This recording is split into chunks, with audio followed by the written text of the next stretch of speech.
Everybody is talking about the US debt crisis, but unfortunately, it's a lot worse than you think. I'm going to reveal what the experts and the mainstream media aren't telling you about the US debt crisis in 3 simple, fast steps. Step number 1, let's go over the problem, at least the problem as they describe it. So we've got the government right here and your drunk, insolvent Uncle Sam, and he is spending money like the drunken sailor he is, that's for sure. So the government is spending all of these currency units, these dollars, into the real economy. We have the average Joes here, and then we'll just call it business XYZ. This represents the private sector.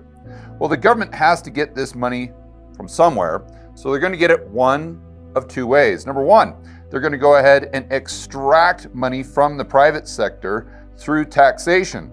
So let's say that we have $8 going into the economy. Well, they're going to pull 3 of those dollars out in order to continue to spend in the future. But you say, wait a minute, George, if they're spending $8 and only extracting 3 in taxes, I am no mathematician, but I know that dog don't hunt.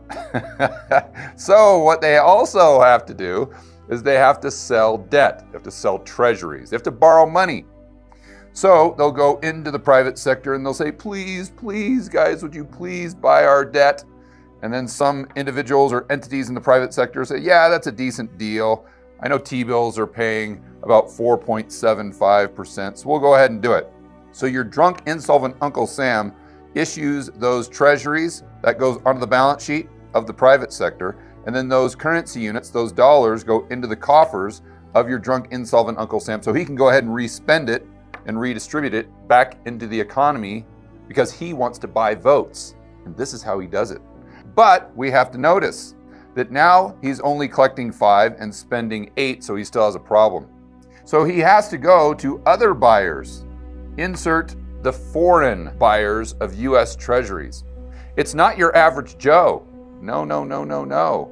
It is his Saudi Arabian cousin, the average Mohammed. So the average Mohammed says, yeah, that's a pretty good deal. I'll go ahead and buy this US government debt because it's yielding right around 4 or 5%.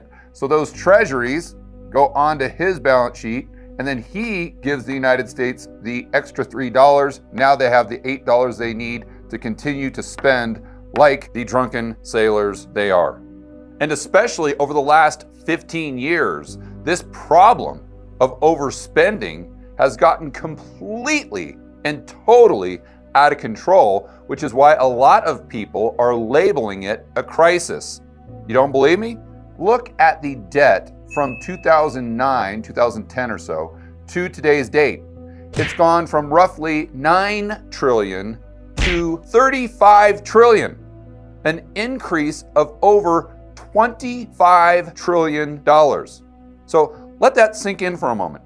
From the time that we started the United States in the late 1700s, all the way to 2009 or 2010, that entire, let's say 200 plus year span, we racked up 9 trillion in debt.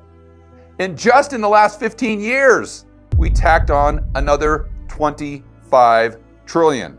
And I can assure you the debt isn't going to go down anytime soon. In my view, it's going to continue to grow at a much more rapid pace. In other words, it's going to go exponential. But how did we get to this point? How does the debt continue to climb and climb and climb and climb and climb and then just go straight up? Because of the deficits. So this is what I'm talking about. It's the delta between what is collected in taxes and what is actually spent. That means additional treasuries make up the balance.